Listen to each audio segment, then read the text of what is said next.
எங்கள் சேனலுக்கு வரவேற்கிறோம்.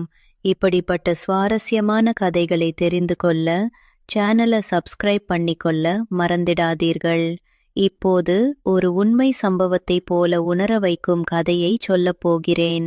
ஒரு வீட்டில் மாமனாரும் மருமகளும் மகனும் வாழ்ந்து வந்தார்கள். மகனுக்கு திருமணமாகி சில மாதங்களே ஆகியிருந்தன. ஆனால் அந்த தம்பதிக்குள் ஒரு பிரச்சனை வளர்ந்து கொண்டிருந்தது. ஒரு நாள் இரவு மருமகள் தன் மாமனாரிடம் நேரே சொன்னாள், மாமா, உங்கள் மகன் இரவு நேரங்களில் ஆழமாக தூங்கிவிடுகிறார். என்னை சரியாக கவனிப்பதில்லை. நீங்களே என்னுடன் இரவில் தங்குங்கள். முதலில் அதை வேடிக்கையாக நினைத்த மாமனார் பின்னர் அந்த அழைப்பின் உண்மையான அர்த்தத்தை உணரவே இல்லை. மாமனாருக்கு வயது 55. தன் மகனுக்கு 27 வயதில்தான் கல்யாணம் செய்து வைத்தார். அந்த தாமதத்துக்கு காரணம், மகன் ஒரே பிள்ளை, செல்லமாக வளர்க்கப்பட்டான். அவனுக்கு வேலை செய்யக்கூட பழக்கமில்லை. அதனால்தான் ஒரு பொறுப்பான நல்ல மருமகளை தேடினார். பெற்றோர் இல்லாத ஒரு பெண்ணை அவள் நல்ல வேலையில் இருப்பதால் தேர்ந்தெடுத்தார். தன் மகனுக்கு அவள் சிறந்த துணையாக இருப்பாள் என்ற நம்பிக்கையில் உடனடியாக திருமணத்தை முடித்து வைத்தார். ஆனால் திருமணத்துக்குப் பின் எதிர்பார்த்தது எதுவும் நடக்கவில்லை. மருமகள் முதலில் பொறுமையாக இருந்தாள். ஆனால் சில மாதங்களில் புகார்கள் வரத் தொடங்கின. மகன் மிகவும் சோம்பேறியாக இருப்பதாகவும் எந்த வேலையும் செய்ய மறுப்பதாகவும் மனைவிக்கு நேரம் ஒதுக்காமல் தூங்குவதாகவும் மருமகள் கூறினாள். மாமனார் 2 நாட்கள் அவர்களை கவனித்தார். மகன் உண்மையிலேயே மருமகளை அன்பாக கவனிக்கவில்லை. அவள் மிகவும் வருத்தமாக இருந்தாள். மகனின் சோம்பேறித்தனம் மருமகளை அவனை விட்டு பிரிய வைத்து விடுமோ என்று மாமனாருக்கு பயம் வந்தது. ஒரு நாள் மாலை மருமகள் ஆபீஸிலிருந்து வந்தபோது மாமனார் அவளுக்கு டீ கொண்டு போய் கொடுத்தார். மாமா, நீங்களா டீ போட்டு தருவது என்று கேட்டாள் மருமகள். ஏன், என்னால் டீ போட்டு தரக்கூடாதா என்றார் மாமனார். உங்கள் கையில் டீ குடித்தால் மிகவும் சுவையாக இருக்கிறது என்றாள் அவள். அப்போதே மாமனாருக்குள் ஒரு எண்ணம் முளைத்தது. சில நாட்களில் என் மகனுக்கு மனைவியுடன் எப்படி வாழ வேண்டும் என்று கற்றுத்தருகிறேன். மருமகளும், நீங்கள் அவரை சரி செய்தால் அவரும் உங்களைப் போல நல்லவராக ஆகிவிடுவார் என்றாள். மாமனார் தன் வேலையை ராஜினாமா செய்துவிட்டு ஓய்வூதியத்தில் வாழத் தொடங்கினார். தங்குவதற்கு சொந்த வீடும் இருந்தது. ஆனால் ஒரு விஷயம் மட்டும் அவரை அலைக்கழித்தது. கடந்த 2 நாட்களாக மருமகள் ஹாலில் தூங்குவதை கவனித்தார். 3வது நாள் பொறுமை இழந்து காரணம் கேட்க மருமகள் அவரை அழைத்து கொண்டு தன் அறைக்குள் போனாள். அங்கே படுத்து தூங்கிக் கொண்டிருந்த மகனை காட்டி, 4 மாசத்திலேயே 4 வருஷமான மாதிரி ஆக்கிட்டான். மனைவிக்கு நேரம் கொடுக்கணும் என்பது அவனுக்கு தெரியலை என்றாள். அவன் ஆழ்ந்த தூக்கத்தில் இருந்தான். இது உண்மையிலேயே உங்க மகனுக்கு முதல் திருமணமா என்று கேட்டாள் மருமகள். அந்த கேள்வி மாமனாருக்கு இடியாக விழுந்தது. அவன் என்கிட்ட எந்த அன்பையும் காட்டத் தெரியல. ஒரே விஷயத்தை தினமும் சொல்லிச் சொல்லி நான் சோர்வாகிவிட்டேன் என்று விளக்கினாள். மருமகள் சொன்னதை கேட்டு மாமனார் அதிர்ச்சியடைந்தார். தன் மகன் ஒரு நல்ல வாழ்க்கையை அமைத்து கொள்ள வேண்டும் என்று நினைத்ததுதானே தவிர இப்படி ஒரு நிலைமை வரும் என்று எதிர்பார்க்கவில்லை. மாமனார் தன் மகனுக்கு பாடம் சொல்லிக் கொடுக்க முடிவு செய்தார். ஆனால் தூக்க மாத்திரைகளும் இரகசியங்களும் மறைந்திருக்கும் இந்த வீட்டில் அவர் கண்டுபிடிக்கப் போவது என்ன? அடுத்த பகுதியில் கண்டுபிடியுங்கள். காலை விடிந்ததும் மருமகள் ஆபீஸுக்கு போய்விட்டாள். மாமனார் தன் மகனை அழைத்து கண்டிப்பாக பேசினார். மகனே, உனக்கு திருமணமாகிவிட்டது. மனைவியை எப்படி மகிழ்ச்சியாக வைத்து கொள்ள வேண்டும் என்பதை நான் உனக்கு கற்றுத்தருகிறேன்.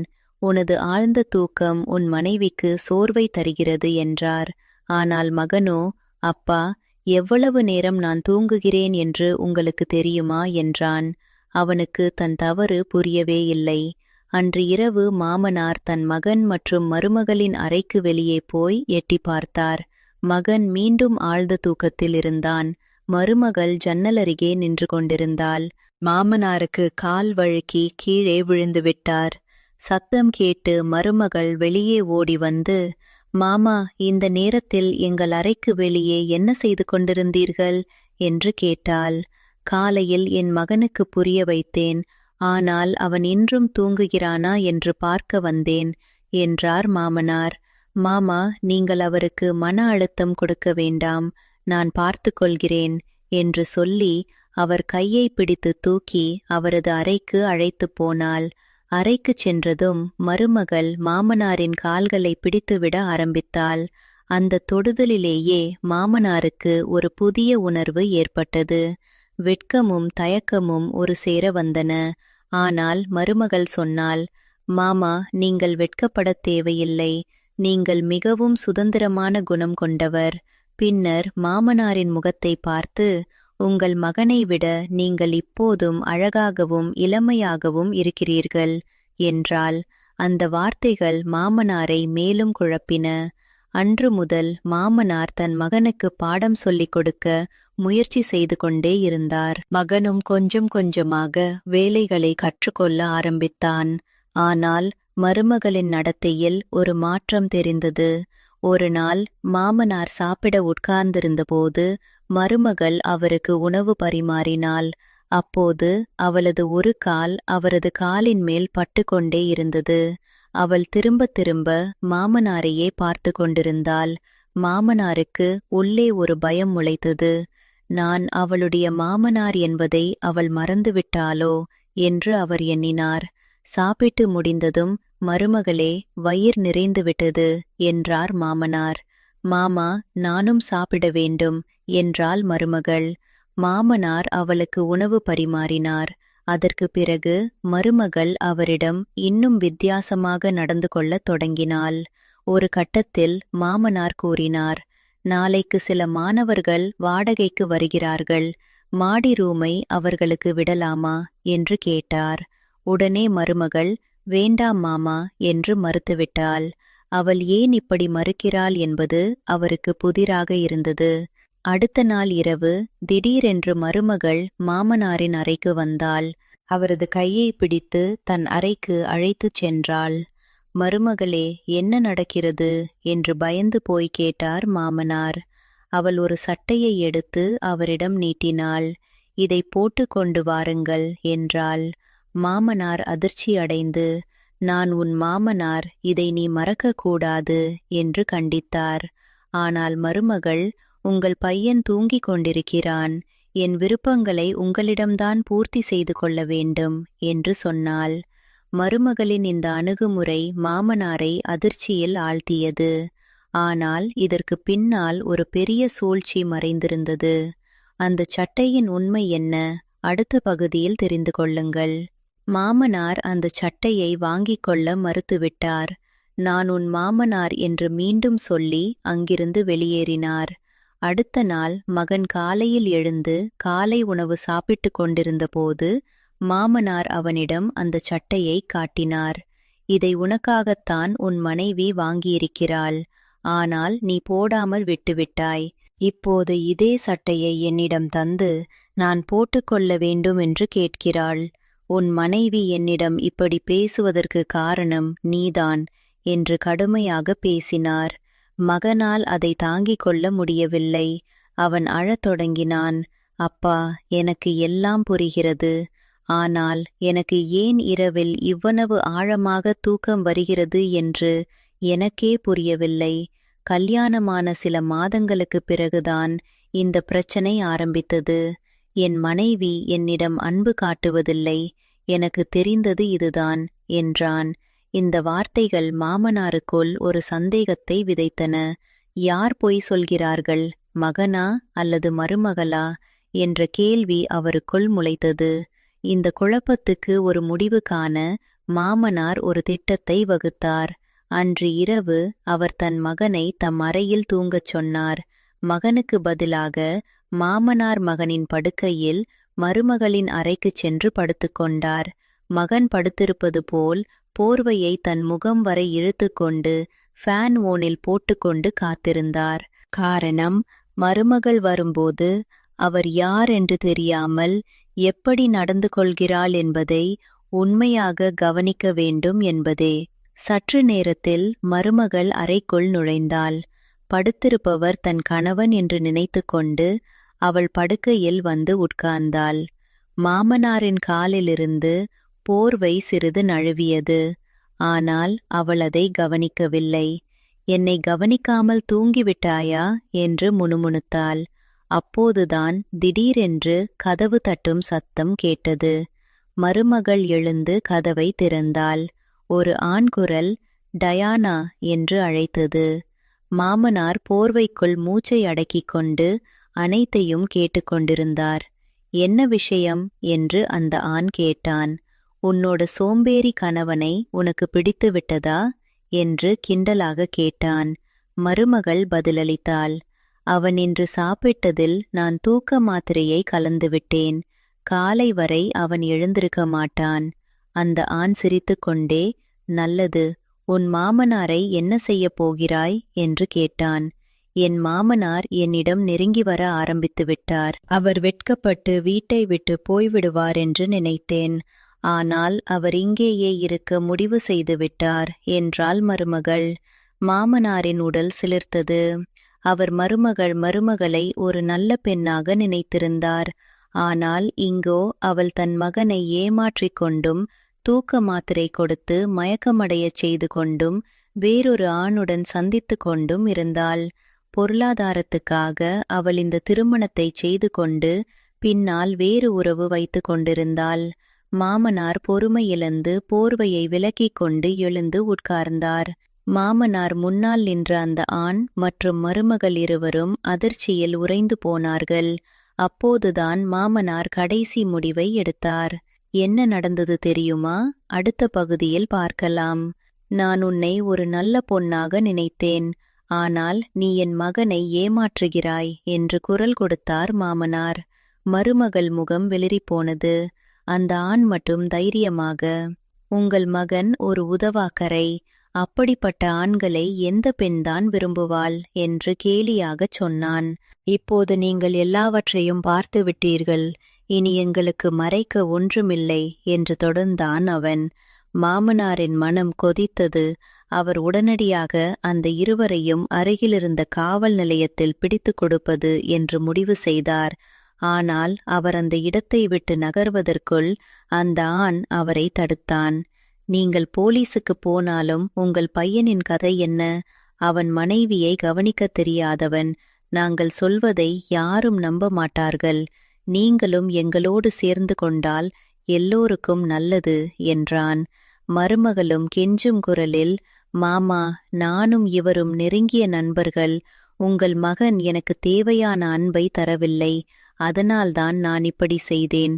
நீங்கள் மட்டும் எங்களுக்கு துணையாக இருந்தால் என்றாள். மாமனாருக்கு அந்த வார்த்தைகள் மேலும் கோபத்தை அதிகமாக்கின. போதும், நீங்கள் இருவரும் சேர்ந்து என் மகனை ஏமாற்றிவிட்டீர்கள். மேலும் என்னை உங்கள் சதியில் இழுக்க பார்க்கிறீர்கள். நான் உங்களை ஒருபோதும் மன்னிக்க மாட்டேன் என்று உறுதியாக கூறிவிட்டு அங்கிருந்து வெளியேறினார்.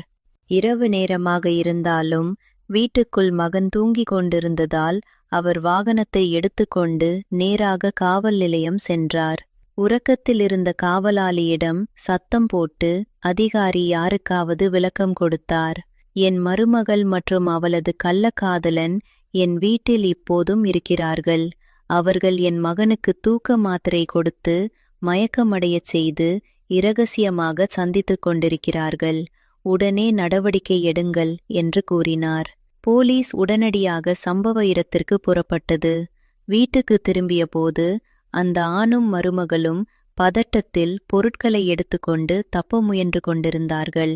ஆனால் மாமனார் முன்னதாகவே வீட்டின் பின் கதவை பூட்டிவிட்டிருந்தார். போலீஸ் வந்து சில நிமிடங்களில் அவர்களை சுற்றி வளைத்து இருவரையும் கைது செய்தது. மருமகள் கண்ணீர் விட்டுக்கொண்டே, மாமா, என்னை மன்னித்து விடுங்கள், நான் தவறு செய்துவிட்டேன் என்று கதறினாள். ஆனால் மாமனார் மனம் கல்லாக இருந்தது. மருமகள் கைது செய்யப்பட்டாள். மகன் பாதுகாப்பாக இருந்தான். ஆனால் மாமனாருக்குள் ஒரு வெற்றியின் திருப்தி இருந்ததா? இல்லை. அவருக்கு ஒரே கவலை, தன் மகனின் எதிர்காலம். அதற்கு பிறகு என்ன நடந்தது? இறுதி பகுதியில் தெரிந்து கொள்ளுங்கள். மருமகளும் அவளது கள்ளக்காதலனும் போலீசில் சிக்கிய பிறகு வழக்கு நீதிமன்றத்துக்குச் சென்றது. மருமகளுக்கு எதிராக மாமனார் வழங்கிய சாட்சிகளும் மருமகள் தன் கணவனுக்கு தூக்க மாத்திரை கொடுத்ததற்கான மருத்துவச் சான்றுகளும் அவள் குற்றத்தை உறுதிப்படுத்தின. அவளுக்கும் அவள் காதலனுக்கும் சிறை தண்டனை விதிக்கப்பட்டது. மாமனாருக்கும் அவரது மகனுக்கும் ஒரு புதிய வாழ்க்கை தொடங்கியது. மகன் முதலில் அதிர்ச்சியில் இருந்தான். அப்பா, எனக்கு தெரியாமலேயே இவ்வளவு பெரிய சதி நடந்து கொண்டிருந்ததா என்று கேட்டான். மாமனார் அவனை அணைத்து கொண்டு, மகனே, உனக்கு ஒன்றும் தெரியாமல் இருந்ததுதான் பிரச்சனை. ஆனால் நாம் ஒன்றை உறுதியாக புரிந்து கொள்ள வேண்டும். நீ உன் மனைவியிடம் என்ன தவறு செய்தாய் என்பதை உணர வேண்டும். அவள் ஏமாற்றியது தவறுதான். ஆனால் அவளுக்கு உன்னிடம் ஏன் வெறுப்பு வந்தது என்பதையும் நீ சிந்திக்க வேண்டும் என்றார். இதை கேட்ட மகனுக்கு தன் மீது தானே கோபம் வந்தது. அப்பா சொல்வது சரிதான், நான் ஒரு நல்ல கணவனாக இருந்திருக்க முடியும். ஆனால் நான் சோம்பேறியாக இருந்தேன். மனைவியின் தேவைகளை புரிந்து கொள்ள முயற்சிக்கவே இல்லை. அவள் எவ்வளவு தனிமையில் இருந்திருப்பாள் என்று எண்ணினான். இருப்பினும் அவள் செய்த ஏமாற்று பெரியதாகவே பட்டது. அதனால் அவளிடம் இருந்து முறையாக விவாகரத்து பெற முடிவு செய்தான். விவாகரத்து முடிந்த சில மாதங்களுக்குப் பிறகு மாமனார் தன் மகனை மாற்றியமைக்க முயற்சிகளை எடுத்துக்கொண்டிருந்தார். அவர் மகனுக்கு சுயமாக வேலைகள் செய்ய பழக்கினார். காலையில் சீக்கிரம் எழுந்து உடற்பயிற்சி செய்ய தொடங்கினார். மகனும் தந்தையின் வழியை பின்பற்றி தன் சோம்பேறித்தனத்தை களைந்தான். சில மாதங்களில் அவன் ஒரு தனியார் நிறுவனத்தில் வேலைக்கு சேர்ந்தான். அப்பா, நீங்கள் சொல்லாமல் சொல்லிக் கொடுத்த எல்லாமே இப்போது புரிகிறது. நான் ஒரு நல்ல கணவனாக இருந்திருக்க வேண்டும். அந்த தவறை நான் மீண்டும் செய்ய மாட்டேன் என்றான். மாமனாருக்கு நிம்மதியாக இருந்தது. தன் மகனுக்காக அவர் ஒரு பெண்ணை தேர்ந்தெடுத்தார். இம்முறை அந்த பெண்ணின் குடும்பத்தை முழுமையாக விசாரித்து குணத்திற்கும் பொறுப்புக்கும் முக்கியத்துவம் கொடுத்து திருமணம் செய்து வைத்தார். புதிய மருமகள் வந்தாள். அவள் குணம் மிகவும் நல்லவள். மாமனாரும் மகனும் சந்தோஷமாக வாழ்ந்தார்கள். இந்த அனுபவத்திலிருந்து என்ன பாடம் கிடைத்தது? மாமனாரின் கடைசி வார்த்தைகள் இறுதி பகுதியில் உங்களுக்காக காத்திருக்கின்றன. புதிய மருமகள் வந்து சில மாதங்கள் கழித்தன. அவள் பெயர் சுந்தரி. சுந்தரி ஒரு எளிய, அன்பான, பொறுப்பான பெண். அவள் வீட்டு வேலைகளில் மாமனாருக்கும் மகனுக்கும் உதவினாள். முன்பு போல் எந்த கள்ளத்தனமான வேலையும் இரகசிய சந்திப்புகளும் இல்லை. வீடே இப்போது ஒரு சொர்க்கம் போல் இருந்தது. மாமனாருக்கு ஒரே சந்தோஷம், தன் முடிவு சரியாக இருந்தது என்பதே. ஒரு நாள் மாலை மாமனார், மகனன், மருமகள் மூவரும் மொட்டை மாடியில் உட்கார்ந்திருந்தபோது மாமனார் சொன்னார், இந்த வாழ்க்கையில் யார் யாரை ஏமாற்றுகிறார்கள், யாரிடம் எப்படி நடந்து கொள்ள வேண்டும் என்பது முக்கியமான பாடம். நான் முதலில் ஒரு பெண்ணை அனாதை என்று பரிதாபப்பட்டு அவளை நம் வீட்டுக்கு வரவழைத்தேன். ஆனால் அவளுக்கு நம்மீது அன்பு இல்லை. அன்பு இல்லாமல், பொறுப்பு இல்லாமல் எந்த உறவும் நிலைக்காது. நான் என் மகனுக்கு மனைவி என்றால் என்னவென்று சொல்லித்தர முயற்சித்தேன். ஆனால் அவன் முதலில் அதை புரிந்து கொள்ள மறுத்தான். மகன் தன் தந்தையை பார்த்து, அப்பா, நீங்கள் சொல்வது சரிதான். முந்தைய திருமணத்தில் நான் மிகவும் சுயநலமாக இருந்தேன். நான் மனைவியின் மனநிலையை புரிந்து கொள்ளவில்லை. அவளை சந்தோஷப்படுத்த வேண்டும் என்று நினைக்கவில்லை. தூங்குவதைத் தவிர வேறு எதிலும் நாட்டமில்லை. எனக்கு நீங்கள் பாடம் சொல்லிக் கொடுத்ததே இல்லை என்றால் நான் இன்றும் அதே நிலையில்தான் இருந்திருப்பேன் என்றான். சுந்தரி சிரித்துக்கொண்டே, மாமா, நான் கேள்விப்பட்டேன். உங்கள் முந்தைய மருமகள் என்ன செய்தாலோ, ஆனால் எனக்கு இங்கே எந்த பிரச்சனையும் இல்லை. உங்கள் மகன் இப்போது மாறிவிட்டார். என்னை அன்பாக கவனித்துக் கொள்கிறார். நான் அவருக்கு உண்மையான துணையாக இருப்பேன் என்றாள். மாமனாருக்கு இன்ப அதிர்ச்சி. நல்லது, இப்போதுதான் எனக்கு மகன் என்ற பெருமை இருக்கிறது. நம் வீடு இப்போது ஒரு சிறந்த இடமாக இருக்கிறது என்றார். பின்னர் அவர் சொன்னார், ஒரு விஷயம் மட்டும் உங்களுக்கு சொல்ல வேண்டும். இந்த வாழ்க்கையில் உறவுகளை சிக்கலாக்க வேண்டாம். ஒருவரை நேசித்தால் அவருக்காக முயற்சி செய்யுங்கள். உங்களை புரிந்து கொள்ளாதவர்களை பற்றி வருத்தப்படாதீர்கள். என் முந்தைய மருமகள் தன் வாழ்க்கையை தானே கெடுத்து கொண்டாள். நாம் அவளை மன்னித்துவிட்டு நம் வாழ்க்கையை சிறப்பாக்கிக் கொள்ளலாம். இப்படி மாமனார் சொல்லி முடித்தபோது வீட்டில் மகிழ்ச்சியின் புன்னகை பரவியது. ஆனால் இந்த கதையிலிருந்து நாம் என்ன கற்றுக்கொள்ள வேண்டும் என்பதை தெரிந்து கொள்ள கடைசி வரிகளை படியுங்கள். சில வருடங்கள் கடந்துவிட்டன. மாமனார் இப்போது மிகவும் முதிர்ந்தவராக, ஆனால் மகிழ்ச்சியாக இருந்தார். மகன் ஒரு சிறந்த பதவியில் வேலை பார்த்தான். சுந்தரிக்கும் அவனுக்கும் அழகான குழந்தைகள் பிறந்தன. மாமனார் தன் பேர குழந்தைகளுடன் விளையாடிக் கொண்டும் அவர்களுக்கு கதைகள் சொல்லிக் கொண்டும் இருந்தார். ஒரு நாள் மாமனார் பேர குழந்தைகளுக்கு இந்த கதையை சொன்னார். நான் ஒரு முறை பெரிய தவறு செய்தேன். ஒரு பெண்ணை நம்பி என் மகனுக்கு திருமணம் செய்து வைத்தேன். ஆனால் அந்த பெண் எங்களை ஏமாற்றினாள். ஆனால் அந்த ஏமாற்றுதான் எனக்கு ஒரு பாடமாக இருந்தது. பிறகு நான் சுந்தரியை என் மருமகளாக பெற்றேன். அவள் எங்கள் குடும்பத்துக்கு ஒரு வரப்பிரசாதம் என்றார். தாத்தா, அந்த பொம்பள ஏன் ஏமாற்றினாள் என்று பேத்தி கேட்டாள். குழந்தாய், சிலருக்கு உண்மையான மகிழ்ச்சியை புரிந்து கொள்ள முடிவதில்லை. அவர்கள் சுயநலத்துக்காக மற்றவர்களை பயன்படுத்திக் கொள்கிறார்கள். நாம் அப்படியாக கூடாது. எப்போதும் உண்மையாக இருங்கள். உறவுகளை பாதுகாக்க வேண்டும். அன்புக்கு பதிலுக்கு அன்பு தர வேண்டும். இல்லையென்றால் நாம் தனித்து போய்விடுவோம் என்றார் மாமனார். மகன் அருகில் வந்து, அப்பா, நீங்கள் சொன்ன பாடம் நான் ஒருபோதும் மறக்க மாட்டேன். சுந்தரி எனக்கு உண்மையான துணை. அவள் என்னை நேசிக்கிறாள். நானும் அவளை நேசிக்கிறேன். முன்பு நான் தூக்கத்தில் மூழ்கியிருந்தேன். இப்போது நான் குடும்பத்தில் மூழ்கியிருக்கிறேன் என்றான். மாமனார் சிரித்தார். அவர் மனதுக்குள் ஒரு திருப்தி. நான் இந்த கதையை சொல்வதன் நோக்கம் உங்களுக்கு புரிந்திருக்கும். சிலர் நம் வாழ்க்கையில் வந்து வலியை தருகிறார்கள். ஆனால் அந்த வலியிலிருந்து நாம் படிப்பினை கற்றுக்கொண்டால் நமக்கு உண்மையான மகிழ்ச்சி என்று ஒன்று இருக்கிறது என்பதை உணரலாம். நான் இப்போது 60 வயதில் மகிழ்ச்சியாக இருக்கிறேன். காரணம், நான் யாருக்காகவும் பொய் சொல்லவில்லை, யாரையும் ஏமாற்றவில்லை. உங்கள் வாழ்க்கையில் உங்களை ஏமாற்றுபவர்கள் வந்தால் அவர்களை எதிர்கொள்ள தயங்காதீர்கள் என்று முடித்தார். இப்படிப்பட்ட கதைகள் உங்களுக்கு பிடித்திருந்தால் மறக்காமல் எங்கள் சேனலை சப்ஸ்கிரைப் பண்ணுங்கள். உங்கள் கருத்துக்களை கீழே உள்ள கமெண்ட் செக்ஷனில் சொல்லுங்கள். இது போன்ற சுவாரஸ்யமான கதைகள் உங்களுக்காக காத்திருக்கின்றன. நன்றி.